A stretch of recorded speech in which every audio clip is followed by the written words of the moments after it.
Hello everyone, this is Seema. Welcome to our channel first flight. आज का हमारा topic है क्लास 8 का चैप्टर 6 दहन और ज्वाला। हम करने जा रहे हैं इंट्रोडक्शन वीडियो। इसमें हम मोटा मोटा देख लेते हैं कि इस चैप्टर में हम क्या करने जा रहे हैं। अभी तक यदि आपने वीडियो को लाइक नहीं किया है तो लाइक कर दे, अपने दोस्तों के साथ शेयर कर दे और चैनल को सब्सक्राइब नहीं किया है तो कर दे। अभी हम देखते हैं कि हम इस चैप्टर में क्या करने जा रहे हैं।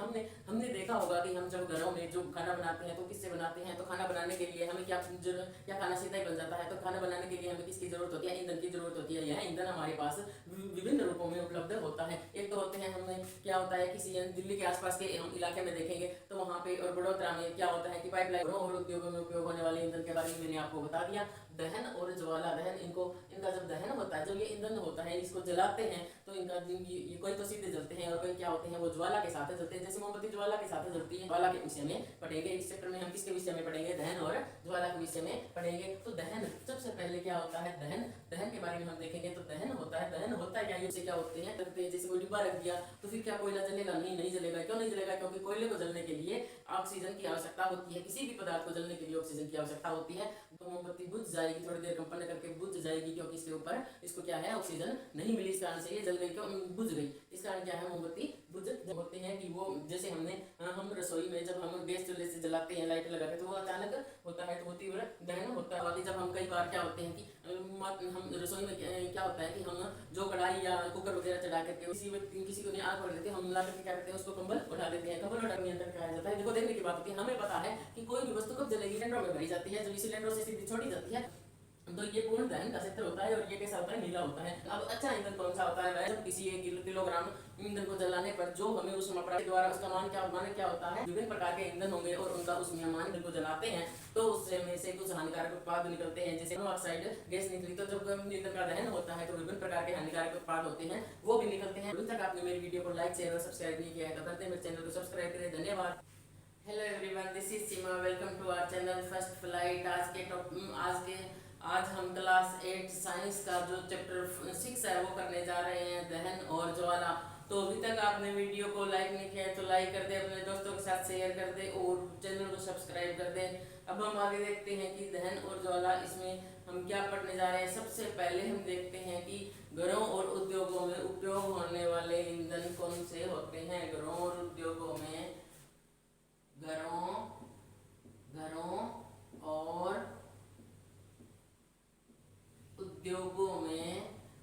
और उद्योग क्या होते हैं? जो विभिन्न प्रकार की इंडस्ट्रीज होती है। तो घर और उद्योगों में उपयोग होने वाले ईंधन। घरों और उद्योगों में उपयोग। घरों में हमें क्या होता है, खाना बनाने के लिए जो हम एलपीजी वगैरह सीएनजी का यूज करते हैं। पहले के टाइम में गैस स्टोव का प्रयोग होता था। जो गांव में है वो मोस्टली वहां पर क्या होते हैं, लकड़ी का उपयोग किया जाता है, कोयले का उपयोग किया जाता है। घरों और उद्योगों में उपयोग होने वाले ईंधन। घरों और उद्योगों में उपयोग होने वाले ईंधन। घरों और उद्योगों में उपयोग होने वाले ईंधन कौन कौन से होते हैं? तो वो हमने कौन से देखे हैं, वो होते हैं, कौन से होते हैं वो कहते हैं लकड़ी होती है, क्योंकि गांव में जो चूल्हे पे लकड़ी का प्रयोग किया जाता है वो लकड़ी होती है। और क्या होते हैं? काष्ठ का कोयला होता है। काष्ठ कोयला होता है। ये इसका उपयोग ज्यादातर हलवाई लोग करते हैं। काष्ठ कोयला होता है। और क्या होता है? सीधा कोयला होता है। और क्या होता है? कोयला होता है। कोयले का उपयोग भी करते हैं। दूसरा हम क्या करते हैं, जो CALPG लिक्विफाइड पेट्रोलियम गैस होती है, जो सिलेंडर में भरी जाती है और उनकी पाइपलाइनों के भी जाल है। और कौन से होते हैं? CNG कंप्रेस्ड नेचुरल गैस, प्राकृतिक संपीड़ित गैस होती है। वो कौन सी है? वो होती है, वो कहाँ होती है? दिल्ली और उसके आसपास के क्षेत्रों में। और बड़ोदरा में क्या होती है कि ये CNG पाइपलाइनों का जाल बिछा हुआ है। वहां पर क्या है, सीधा रसोई से सीधा जलाया जा सकता है। इसको क्या है, CNG को सीधा जलाया जा सकता है। CNG होते हैं। और क्या होता है? और होता है डीजल भारी वाहनों में, जैसे ट्रक ट्रैक्टर इत्यादि चलाने के लिए डीजल का उपयोग किया जाता है। पहले जो स्टोव थे वो स्टोव को चलाने के लिए किसका प्रयोग किया जाता था? मिट्टी का तेल। तो इसको जलने के लिए क्या है, स्टोव जलाने के लिए मिट्टी का तेल प्रयोग किया जाता था। तो ये घरों उद्योगों में कौन कौन से जो ईंधन होते हैं वो उपयोग में लाए जाते हैं? वो होते हैं लकड़ी, गोबर के उपले, और क्या होते हैं? गोबर के उपले। गांव में ज्यादातर गोबर के उपले इनका प्रयोग किया जाता है। तो क्या होता है? लकड़ी, काठ का कोयला, एलपीजी, गोबर के उपले, डीजल, पेट्रोल, मिट्टी का तेल और सीएनजी। पाइपलाइनों का जाल वडोदरा और दिल्ली के आसपास के क्षेत्रों में लगा हुआ है। तो ये होते हैं घरों और जो उद्योग होते हैं, घर उद्योग और व्यापार में प्रयोग होने वाला जो ईंधन होता है वो ये ईंधन होता है। अब हम दहन के विषय में थोड़ी चर्चा कर लेते हैं। जो मोमबत्ती होती है वो उसका दहन, किसी का दहन ज्वाला के साथ होता है और किसी का सीधा दहन होता है। तो जैसे ये मोमबत्ती है, तो ये मोमबत्ती है, ये मोमबत्ती है। जब इसकी क्या होती है, इसे ज्वाला होती है। तो मोमबत्ती ये किसके साथ होता है? मोमबत्ती का दहन किसके साथ होता है? ज्वाला के साथ। मोमबत्ती का दहन किसके साथ होता है? मोमबत्ती का दहन ज्वाला के साथ होता है। मोमबत्ती का दहन किसके साथ होता है? ज्वाला के साथ होता है। किसके साथ होता है? ज्वाला के साथ होता है। परंतु ये जो कोयला होता है, कोयला क्या होता है? काले, इसी तरीके से काले रंग का होता है। इसका दहन किसके साथ होता है?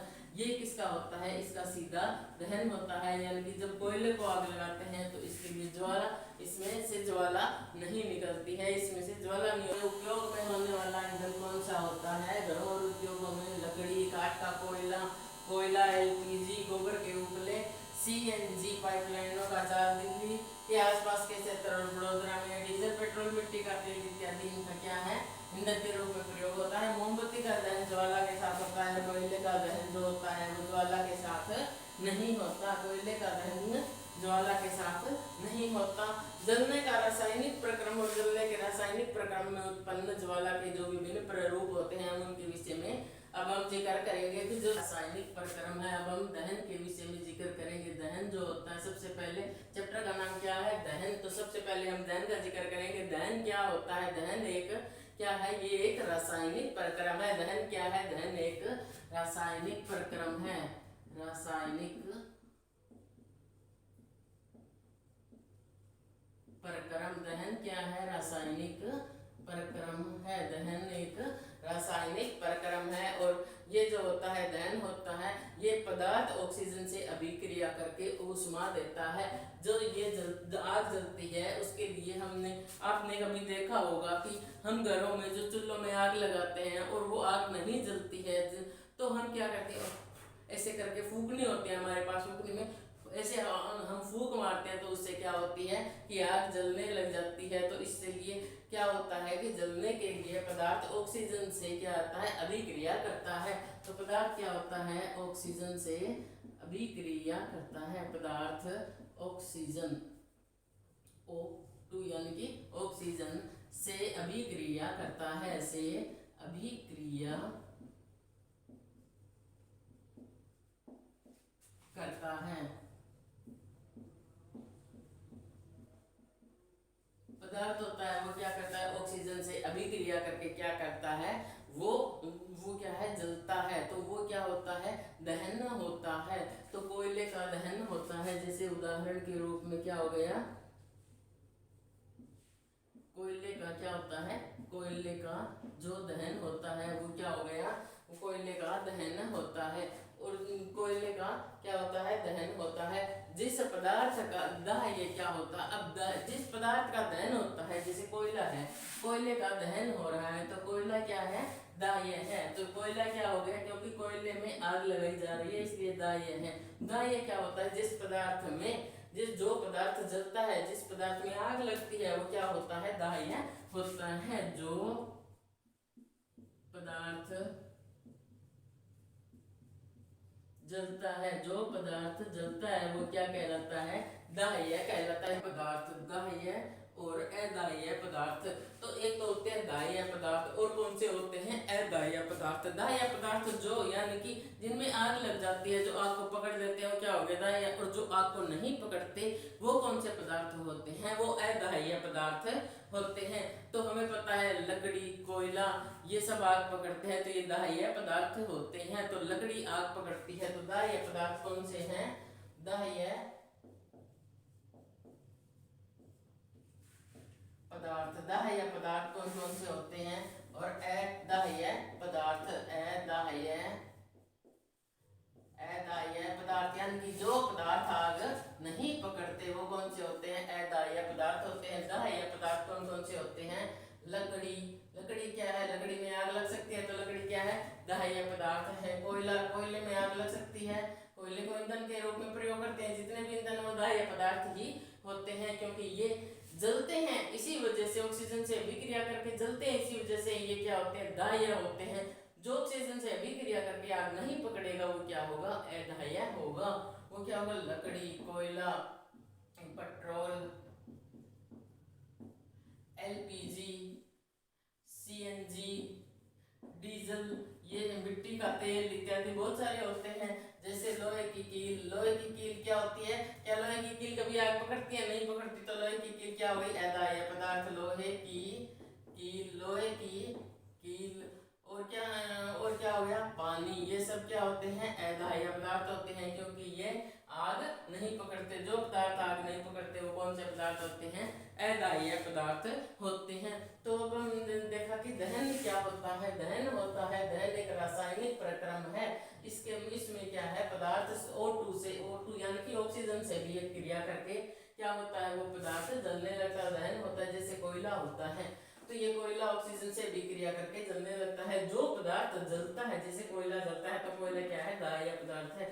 जो पदार्थ जलता है वह पदार्थ क्या कहलाता है, जो पदार्थ जलता है वो दाह्य कहलाता है। और जो जलने के रासायनिक प्रक्रम में से क्या कहते हैं, दहन कहते हैं। पदार्थ या तो दाह्य होंगे या अदाह्य होंगे, यानी कि वो ऑक्सीजन से अभिक्रिया करके या तो आपको पकड़ लेंगे या नहीं पकड़ेंगे।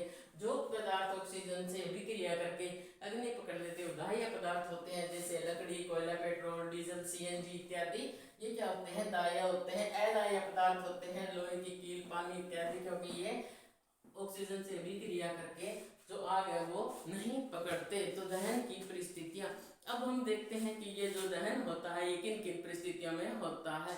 हमें अच्छे से पता है कि जो दहन होता है क्या वो वायु की अनुपस्थिति में हो सकता है, कभी नहीं हो सकता। तो दहन होता है ये वायु की अनुपस्थिति में नहीं हो सकता, इसके लिए ऑक्सीजन की जरूरत पड़ती है। तो दहन की परिस्थितियां,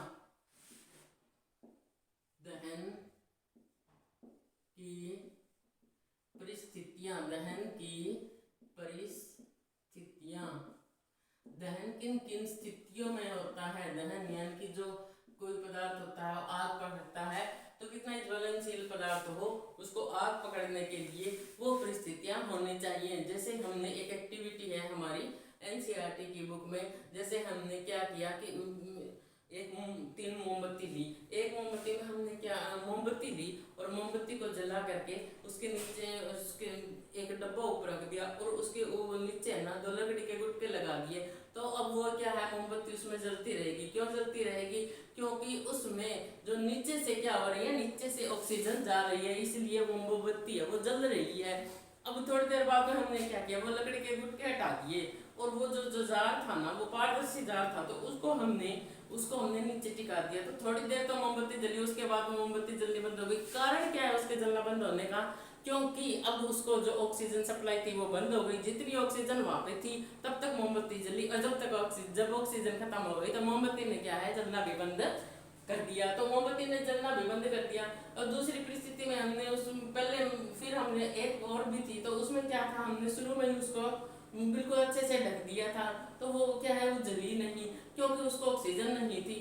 तो जो होती है दहन के लिए क्या होता है, वायु की उपस्थिति आवश्यक है। दहन के लिए किसकी उपस्थिति आवश्यक है, दहन के लिए वायु की उपस्थिति आवश्यक होती है। वायु की उपस्थिति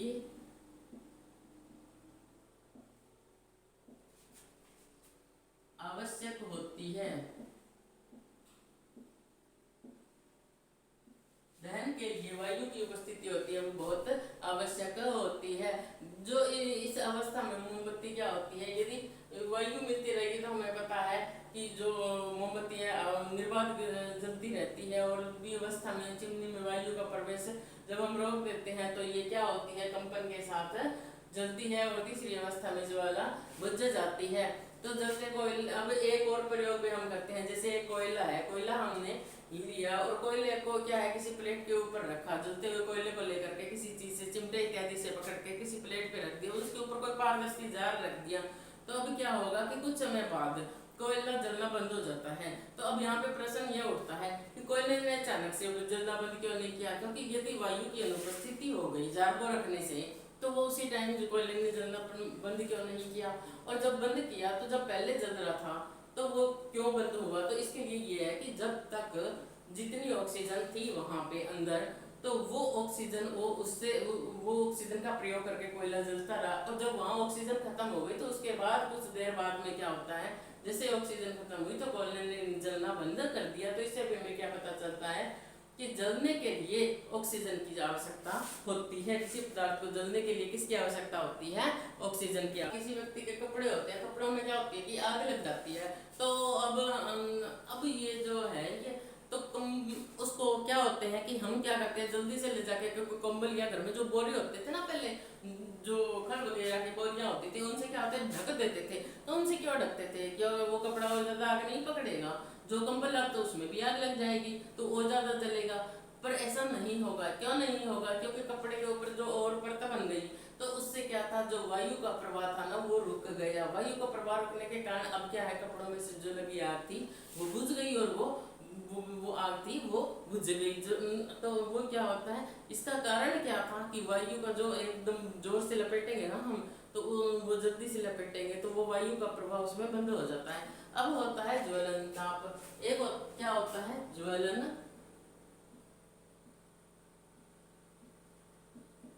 ताप होता है। ये ज्वलन ताप क्या होता है, ज्वलन ताप क्या होता है, ज्वलन तो जलना हमने देख लिया कि ज्वाला के साथ जलती है और ज्वाला हो गई। ये ज्वलन ताप क्या होता है, वो कम से कम तापमान, यानी कि वो कम से कम ऊर्जा किसी को दी जाए जिस पर कोई पदार्थ जलने लगता है, जलना शुरू हो जाता है, वो उसका क्या कहलाता है, ज्वलन ताप कहलाता है। जैसे हम माचिस की तिल्ली को देखते हैं, वो जल्दी पकड़ लेती है, क्या ऐसे मैं ऐसे मार कर रगड़ती हूँ, क्या ये आग पकड़ लेगा, ये तो नहीं पकड़ेगा। क्यों नहीं पकड़ेगा, क्योंकि यहाँ पे इसका ज्वलन ताप, ये इसका ज्वलन ताप नहीं है। माचिस की तिल्ली को तो जब हमने रगड़ा था ना, तो वो वहाँ पे उसने अपना ज्वलन ताप था वो ग्रहण कर लिया, इस वजह से जलने लग गई। तो ज्वलन ताप क्या होता है, वह न्यूनतम ताप, कम से कम तापमान जिस पर कोई पदार्थ या वस्तु होती है वो जलने लगती है, वह कम से कम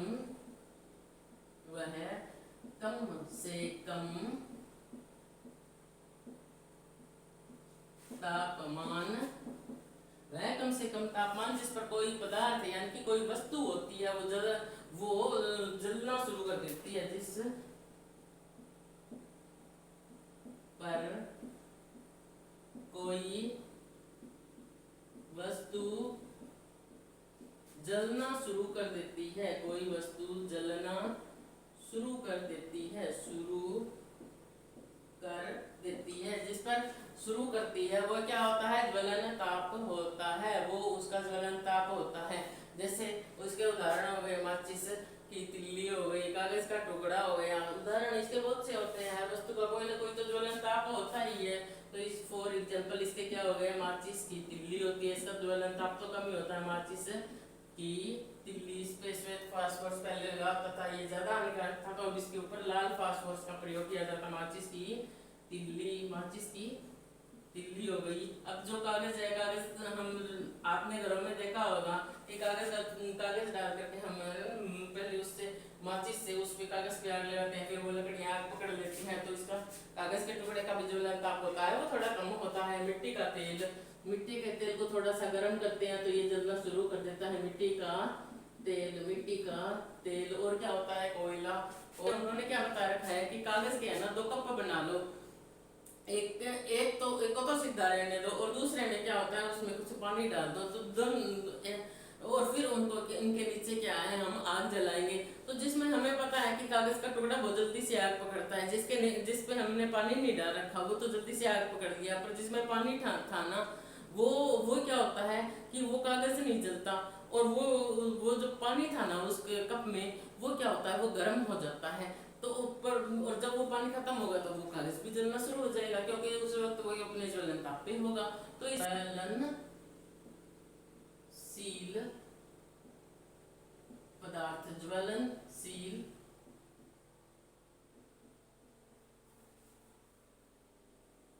पदार्थ, ज्वलनशील पदार्थ क्या होता है, जो ज्वलनशील पदार्थ वही होते हैं, वो जिन पदार्थों इन पदार्थों क्या क्या होता है, ज्वलन ताप बहुत कम होता है। जैसे फास्फोरस होता है, वो कमरे के तापमान पर भी आग पकड़ लेता है। पेट्रोल ने या एलपीजी, इनका जो होता है ज्वलन ताप बहुत कम होता है, इनको हम बहुत सावधानी पूर्वक प्रयोग करते हैं। जिन पदार्थ, ज्वलनशील पदार्थ क्या होता है, इनका जो ज्वलन ताप होता है वो क्या होता है, ज्वलन ताप क्या होता है, वो कम होता है, वो कम होता है। वो क्या होते हैं, ज्वलनशील पदार्थ होते हैं। इसी कारण जो पटाखे होते हैं उसमें विस्फोटक सामग्री लगी होती है, और उसमें हमने थोड़ी सी आग लगाई और वो जल गई, पर सारी चीजें घर में ऐसे जले तो हमारा क्या हाल होगा।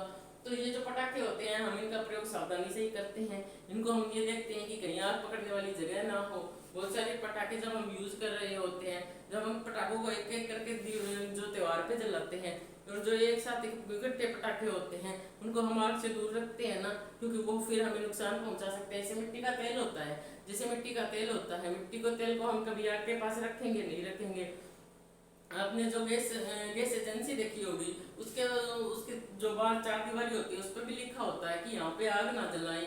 और वहाँ उस एरिया में यदि कभी आग लग जाती है तो हम क्या होते हैं कि हम पास भी नहीं पटकते, क्योंकि जब वहाँ क्या है, गैस एजेंसी है, और वहाँ पे क्या है, आग लगी हुई है, तो वो आग हमें भी नुकसान पहुंचा सकती है। तो इनको क्या है, संभाल के रखते हैं, आग वाली चीजों को से दूर रखते हैं, क्योंकि इनका ज्वलन ताप होता है वो बहुत कम होता है। मिट्टी का तेल, एलपीजी, सीएनजी, इनका जो ज्वलन ताप होता है वो बहुत कम होता है। जैसे कागज इत्यादि को भी हम इनसे दूर रखते हैं, क्योंकि जो कागज का सामान होता है वो बहुत जल्दी आग पकड़ लेता है। तो ज्वलनशील पदार्थ होते हैं, इनका जो होता है, ये जो शराब होती है उसका भी ज्वलन ताप बहुत कम होता है। इनका ज्वलनशील पदार्थ कौन से होते हैं, इनका ज्वलन ताप कम होता है। वो कौन से पदार्थ होते हैं, ज्वलनशील पदार्थ होते हैं। तो दहन की परिस्थितियाँ क्या होती है, दहन के लिए वायु की उपस्थिति क्या होती है, वो बहुत आवश्यक होती है। जैसे हमने मोमबत्ती का देखा, कोयले का देखा, जब इनको ऑक्सीजन सप्लाई बंद हो जाती है तो ये जलना बंद कर देते हैं। ज्वलन ताप क्या होता है, वह कम से कम तापमान जिस पर कोई वस्तु जलना शुरू कर देती है वो क्या होता है, ज्वलन ताप होता है। जैसे माचिस की तीली, कोयला, मिट्टी का तेल इत्यादि, ये क्या है, इनके उदाहरण हो गए ज्वलनशील पदार्थ। ज्वलनशील पदार्थ वो होते हैं जिनका ज्वलन ताप जो होता है वो कम होता है, इस कारण से उनको क्या कहते हैं, ज्वलनशील होते हैं। पदार्थों की हमें आवश्यकता भी होती है, ज्वलनशील पदार्थों की हमें आवश्यकता भी होती है। तो अब यदि कोई चीज होती है वो आग पकड़ जाती है, आग पकड़ जाती है, तो हम उस आग पर नियंत्रण किस प्रकार करेंगे। दुकानों, कारखानों में इत्यादि में आग लग जाती है, ठीक है। तो ये अब हम देखेंगे कि आग पर जो नियंत्रण होता है वो कैसे होता है। आग पर नियंत्रण, क्योंकि आग की हमें आवश्यकता भी है, और इससे इसका सोच समझ कर भी इस्तेमाल करना है, क्योंकि यदि ज्यादा आग पकड़ लेगी तो फिर हमें बहुत उसके आसपास के एरिया में बहुत ज्यादा नुकसान हो सकता है। एक बहुत बड़े पैमाने पे भी जो होता है वो नुकसान हो जाता है। कई बार जंगलों में जंगलों में आग लग जाती है, तो इससे हमें क्या होती है कि हमारी जो वन संपदा होती है ये पूर्ण रूप से नष्ट हो जाएगी। वनों में अनेक जो वनस्पतियां होती हैं वो भी होती हैं। तो इस पे आग पे जो नियंत्रण होता है ना वो भी बहुत आवश्यक है, और आग हमारे लिए आवश्यक भी बहुत है। तो आग और आग पर नियंत्रण रखना भी बहुत आवश्यक है। तो दुकानों, कारखानों में आग लग जाती है तो क्या करते हैं कि फायर ब्रिगेड होता है ना, फायर ब्रिगेड लाते हैं। अब ये आग क्या हम नहीं बुझा सकते थे, अब फायर ब्रिगेड हम क्यों बुलाते हैं, तो ये फायर ब्रिगेड के पास एक तो पानी की बहुत बड़ी टंकी होती है, क्योंकि आग पर नियंत्रण किसके द्वारा लगता है, एक तो पानी के द्वारा होता है, और इनके पास पानी की एक बहुत बड़ी टंकी होती है। दूसरा ये इससे होता है CO2 द्वारा। आग पर नियंत्रण किसके द्वारा होता है, पानी, CO2, यानी कि पानी और CO2 द्वारा होता है। पानी होता ही है H2O अपना, और CO2 क्या होती है, कार्बन डाइऑक्साइड गैस होती है। CO2 कार्बन डाइऑक्साइड गैस होती है। ये दोनों ही आग पर नियंत्रण पाने में हमारी सहायता करते हैं। यदि कोई सीधी आग लगी हुई है तो उस पर हम पानी डालेंगे, वो बुझ जाएगी, ठीक है। और दूसरा क्या होता है, यदि किसी जगह पे आग पकड़ी हो तो जो वो जो ईंधन होता है जिसने आग पकड़ी है तो वो हम हटा देते हैं।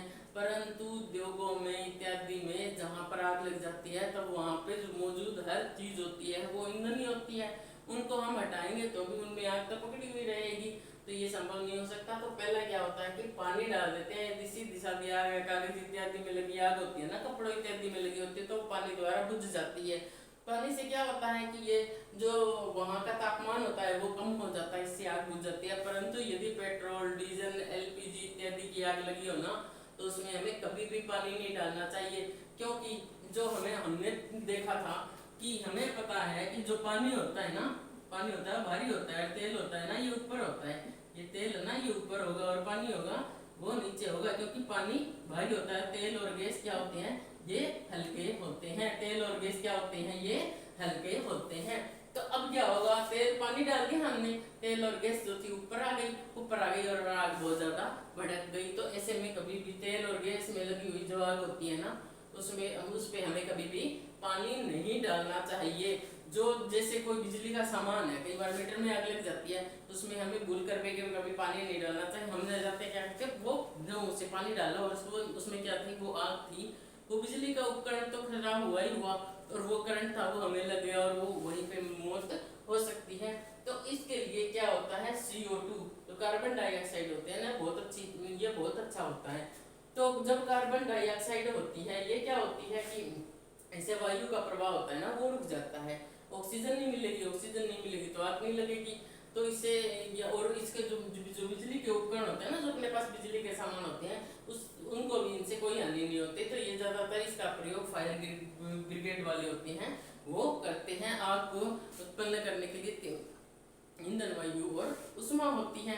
तो इस हमें पता है, तो इनका क्या होता है। अब हमें पता है आग के लिए किसकी आवश्यकता होती है, ईंधन की आवश्यकता होती है, वायु की आवश्यकता होती है, ईंधन की आवश्यकता होती है, वायु की होती है और उष्मा की आवश्यकता होती है। तो अब ये मैंने सारी चीजें बताई, तो इससे क्या होगा कि ईंधन को तो नहीं हटाया जा सकता, पर वायु और उष्मा का प्रवाह को हम रोक देते हैं। तो उष्मा का प्रवाह, यदि कागज में आग लगी है तो पानी डालने से उससे क्या होगी, उष्मा का प्रवाह जो कम हो जाएगा। और यदि CO2 का हम प्रयोग करते हैं तो इससे क्या होता है कि वायु का प्रवाह है वो रुक जाता है। तो इससे फिर क्या होती है कि ये जो आग होती है वो बंद हो जाती है।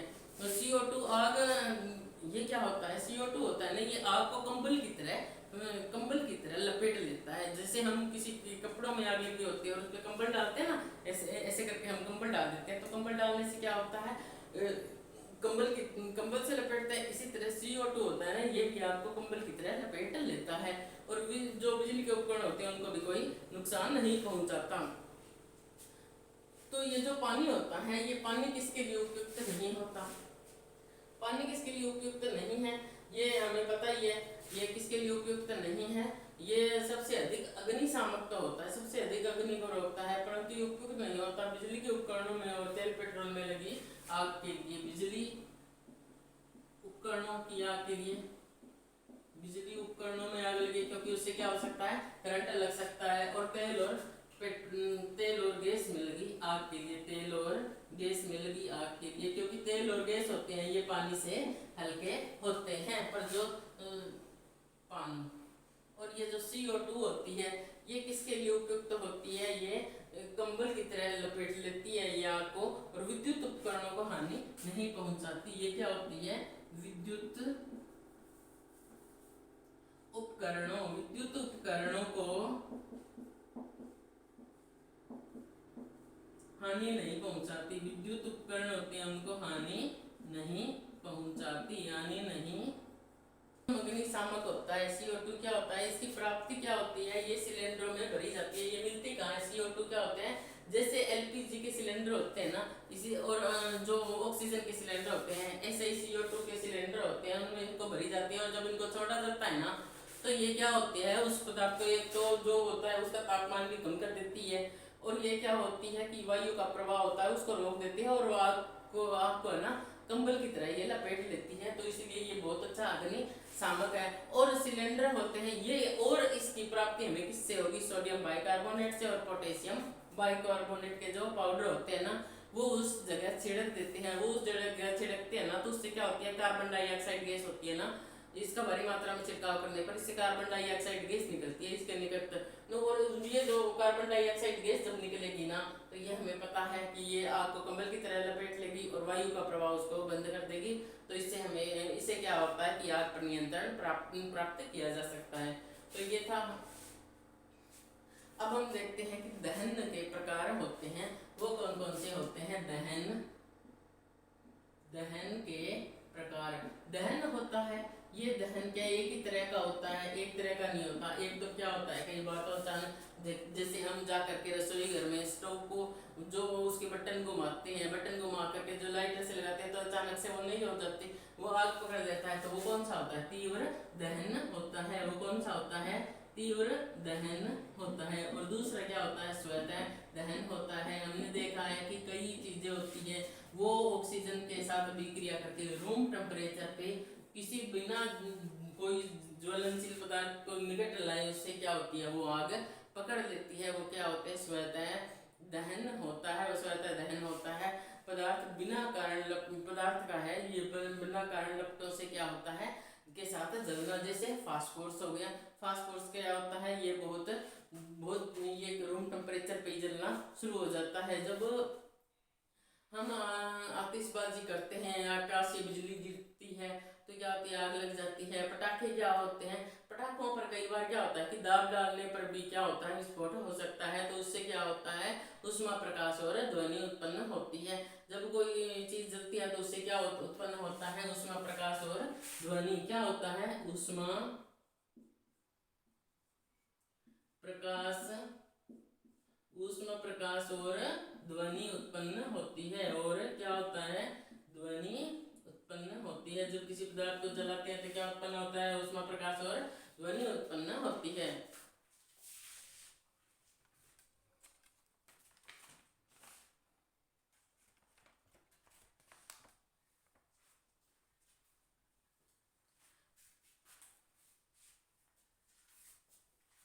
आग पर नियंत्रण का हमने देख लिया कि एक तो पानी द्वारा हम आग पर नियंत्रण पाते हैं, कार्बन डाइऑक्साइड द्वारा। जो पानी होता है, ये बहुत अच्छा अग्निशामक होता है।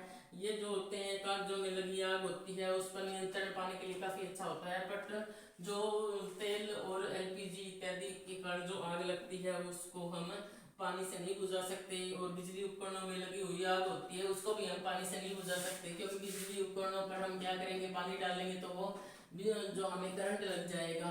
और ये क्या होता है कि फिर हमें करंट लग सकता है। वाष्पित होते हैं दहन गैस में जो पदार्थ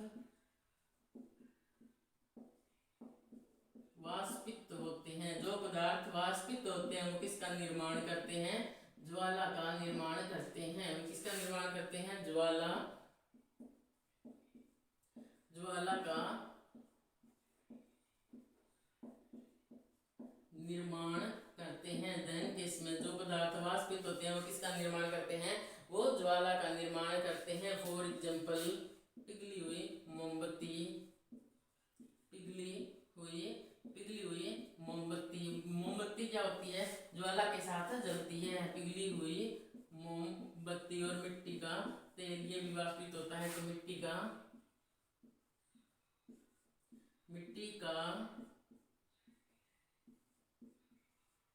तेल, ये सब क्या होते हैं, ये ज्वाला के साथ जलते हैं। ज्वाला के उद्दीप्त क्षेत्र का जो तापमान होता है ना, वो बहुत अधिक होता है। जैसे ये मोमबत्ती है,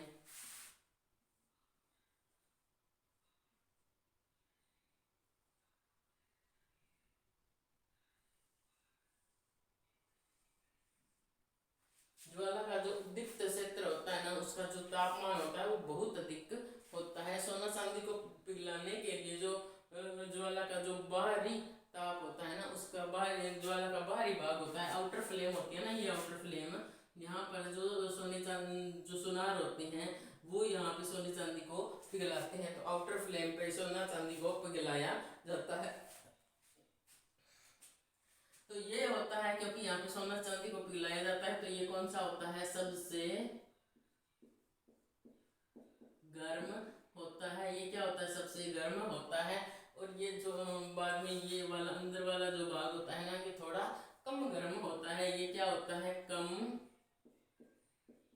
गर्म होता है। ये क्या होता है, ये कम गर्म होता है। और पूर्ण दहन का जो बाह्य क्षेत्र होता है, ये इस साइड का जो क्षेत्र होता है ना, ये पूर्ण दहन वाला होता है। ये क्या होता है, नीला होता है। और ये अंदर वाला ये क्या होता है, ये पीला होता है। ये थोड़ा कम गर्म होता है। और ये जो अंदर वाला ये जो काला भाग होता है ना, ये बिना जला होता है। ये कौन सा होता है, ये बिना जला होता है। जो काला काला भाग रह जाता है बिना जला होता है, वो बिना जला होता है। ये कौन सा होता है, बिना जला होता है, ये काला होता है। और ये जो कम होता है ना, ये बीच वाला ये होता है पीला होता है। और सबसे जो गर्म होता है वो नीला होता है, जो बार वाला होता है, पूर्ण दहन का होता है। आंशिक दहन वाला कौन सा होगा, पीला होगा। और बिना जला कैसा होगा, काला होगा। तो ये हमने कर लिए। अब हम देखते हैं कि ईंधन होता है। ईंधन क्या होता है, ऊष्मा का प्रमुख स्रोत होता है। तो इससे पहले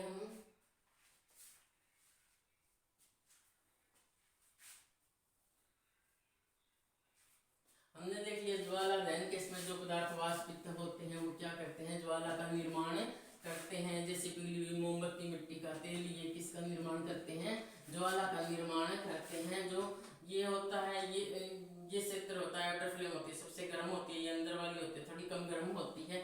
जो बाहर का और जो बहुत जो पूर्ण दहन का क्षेत्र होता है वो कौन सा होता है, इसका रंग कैसा होता है, नीला होता है। जो बीच वाला होता है, आंशिक दहन होता है, इसका रंग पीला होता है। और ये अंदर जो काला काला रह जाता है ना, ये क्या होता है, ये जो बिना जला होता है ना, वो काला काला रह जाता है।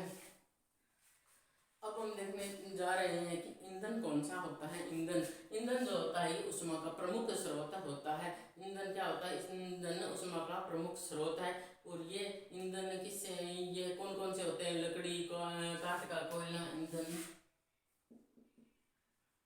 ईंधन की हमें क्यों आवश्यकता होती है, ऊष्मा प्राप्ति के लिए। ऊष्मा हमें मिले, किसमें मिले, सर्दी से बचाव के लिए भी हमें ऊष्मा की आवश्यकता होती है। किसी पदार्थ को चलाने के लिए भी, उसको किसी वाहन को चलाने के लिए भी ऊष्मा की आवश्यकता होती है। खाना पकाने के लिए भी ऊष्मा की आवश्यकता होती है। हमें बहुत जगह ऊष्मा की आवश्यकता होती है। तो ऊष्मा ईंधन से हमें क्या मिलती है, ऊष्मा। ईंधन ऊष्मा का स्रोत है। ईंधन किसका स्रोत है, ऊष्मा का स्रोत है। ईंधन किसका स्रोत है, ऊष्मा का स्रोत है, ऊष्मा का प्रमुख स्रोत है।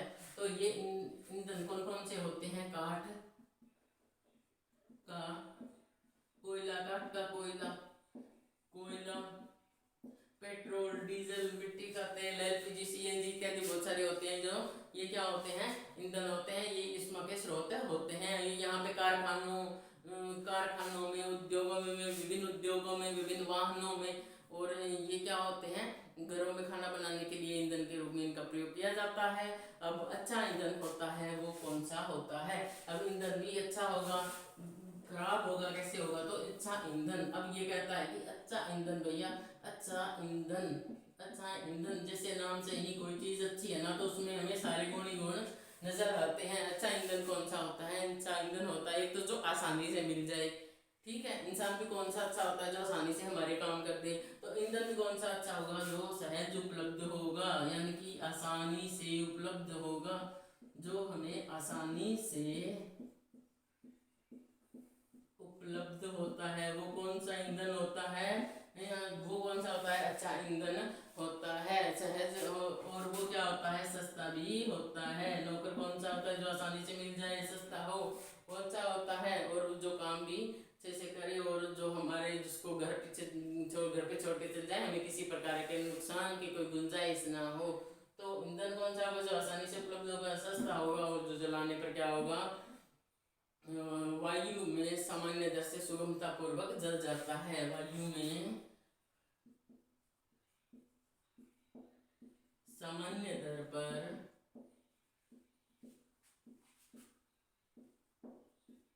सुगमता पूर्वक जल जाता है, जल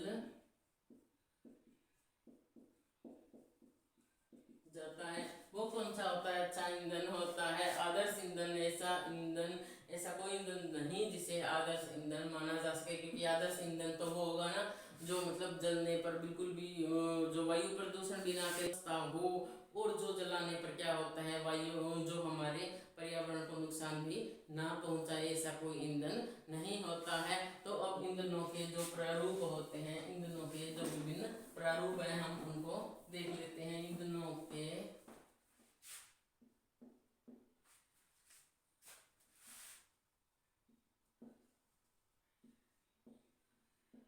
विभिन्न प्रारूप, विभिन्न प्रारूप कौन कौन से होते हैं?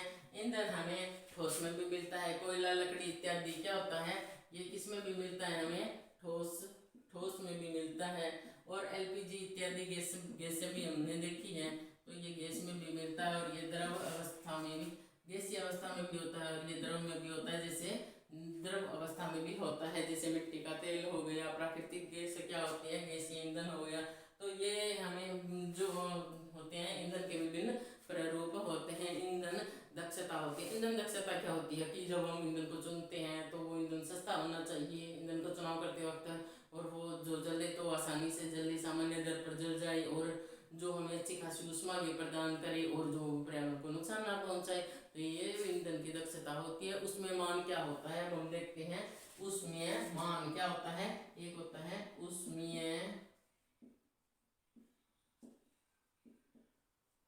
मान। उसमें मान में वो ये होता है कि ईंधन का 1 किलोग्राम के पूर्ण दहन से जो प्राप्त ऊर्जा की मात्रा होती है वो उसमें मान होती है। जो 1 किलो ईंधन को जलाते हैं, जैसे 1 किलोग्राम ईंधन हो गया, उसको जब हम जलाएंगे उससे जो ऊष्मा प्राप्त होगी, जो उसको पूर्ण रूप से जलाएंगे तो उससे जो ऊष्मा की ऊर्जा ऊर्जा की जो मात्रा होती है ना, दहन होगा, दहन से प्राप्त ऊष्मीय ऊर्जा, ऊष्मीय ऊर्जा की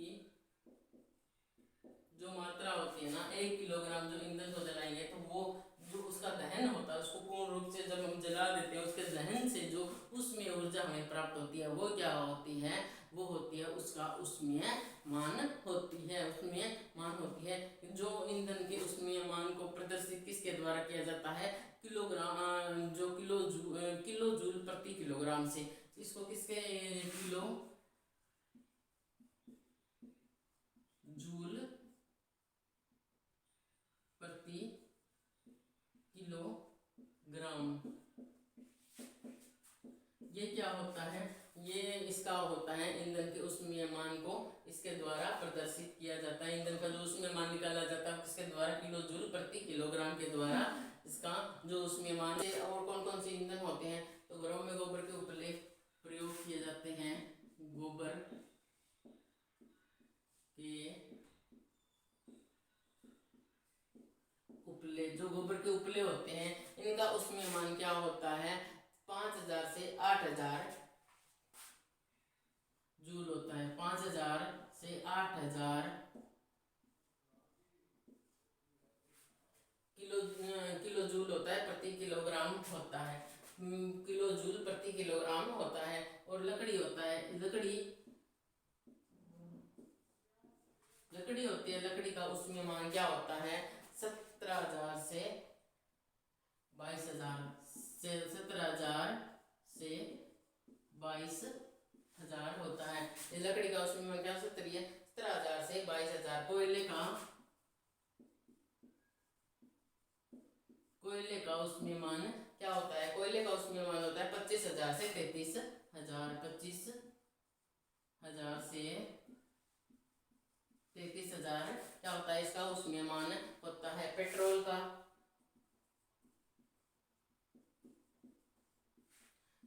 ऊष्मीय मान होता है, पेट्रोल का 45,000, पेट्रोल का 45,000। मिट्टी के तेल का भी 45,000, मिट्टी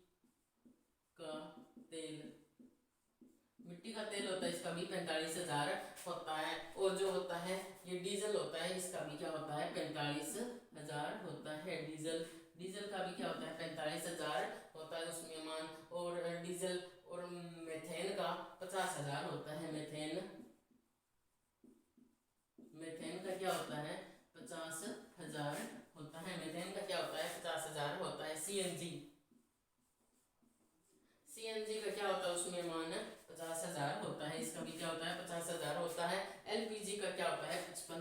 LPG इसका क्या होता है 55,000 होता है। LPG का क्या होता है 55,000 होता है। जैव गैस का क्या होता है 35,000 से 40,000। जैव गैस का क्या होता है 35,000 से 40,000 होता है।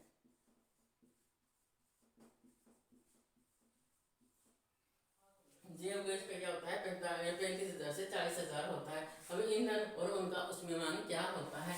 विभिन्न प्रकार के ईंधन और उनका उसमेयमान होता है। गोबर के उपले 5,000 से 8,000, लकड़ी 17,000 से 22,000, कोयला 25,000 से 33,000, मिट्टी का तेल 45,000, डीजल 45,000 होता है। मीथेन का भी 45,000 होता है। CNG का क्या होता है मीथेन का 50,000 होता है। CNG का भी 50,000 होता है और LPG का होता है ये 55,000 होता है। और जैव गैस का 35,000 से 40,000 तक इसका उसमेयमान होता है होती है। तो कार्बन ईंधन होता है, इसको जलाने से क्या होते हैं कार्बन कण छोड़ते हैं। तो इनसे क्या होता है एक तो कार्बन कण क्या मिलते हैं हमें कार्बन कण। जो बिना जले उत्पाद होते हैं ना उनको कोयला पेट्रोल इत्यादि जो बिना जले कार्बन कण छोड़ते हैं। इनसे कौन सा रोग होता है रोग कौन सा होता है इससे दमा। रोग कौन सा होता है इससे दमा। जो हमारे सांस लेने में हमें दिक्कत होती है इससे दमे का जो मरीज होता है उसे सांस लेने में दिक्कत होती है। और जो प्रदूषण वाली जगह पे हो जाता है तो वहां पे वो खड़ा भी नहीं रह सकता जैसे मिट्टी इत्यादि जहाँ पे हो रही होती है। और जो होती है ईंधनों का जो अपूर्ण दहन होता है वो कौन सा कार्बन मोनोऑक्साइड गैस भी छोड़ता है। और क्या छोड़ता है carbon monoxide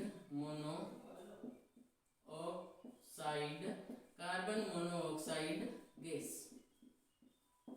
carbon monoxide gas कब उत्पन्न होती है जब ईंधन का अपूर्ण दहन होता है, यानी कि जब ईंधन पूरे नहीं जलते तो ये क्या होते हैं कार्बन मोनोऑक्साइड गैस छोड़ते हैं। ये अत्यंत विषैली होती है।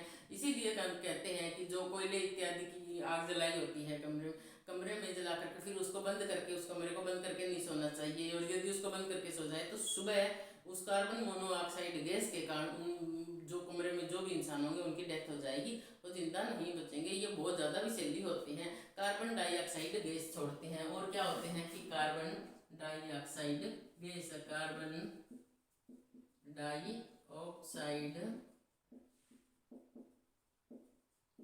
गैस छोड़ते हैं। क्या छोड़ते हैं कार्बन डाइऑक्साइड गैस भी छोड़ते हैं। तो ये क्या होते हैं वायु में कार्बन डाइऑक्साइड की अधिक मात्रा हो जाती है, इससे विश्व ग्लोबल वार्मिंग का खतरा बना रहता है। तो ये और ये क्या होती है कोयला और ये क्या होती है एक सल्फर डाइऑक्साइड गैस होती है। ये कौन सी होती है सल्फर डाइऑक्साइड गैस। ये जो सल्फर डाइऑक्साइड गैस होती है ना ये बहुत ज्यादा दम घोट होती है, बहुत ज्यादा मतलब इससे हमारा दम घुटता है और इससे क्या होती है हमारी बहुत जल्दी मौत हो सकती है। पेट्रोल नाइट्रोजन के गैसीय ऑक्साइड भी छोड़ते हैं। नाइट्रोजन के गैसीय ऑक्साइड नाइट्रोजन के गैसीय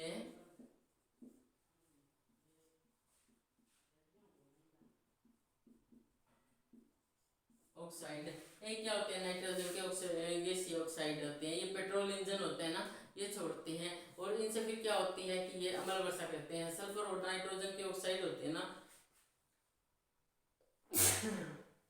ये जो सल्फर और नाइट्रोजन के जो ऑक्साइड होते हैं ये क्या होते हैं ये जो बारिश का पानी होता है उसमें घुल जाते हैं। और ये क्या होते हैं कि अम्लीय वर्षा कहते हैं। कभी कहते हैं ना ये मतलब ये बहुत खराब बारिश हुई, इससे फसलों को बहुत ज़्यादा नुकसान हुआ, ये इसी कारण से होता है। इससे बीमारियां फैलती हैं और ये फसलों और भवनों और जो मिट्टी होती है ना उसके लिए बहुत हानिकारक होती है। तो आशा करती होंगी मैं आशा करती हूँ ये इसके साथ ही हमारा जो चैप्टर था ये कंप्लीट हो जाता है। और मुझे उम्मीद है कि आपको ये मेरा समझाया और समझ में आया होगा। यदि आपको मेरी वीडियो पसंद आई हो तो इसे लाइक शेयर और सब्सक्राइब करना ना भूलें। धन्यवाद।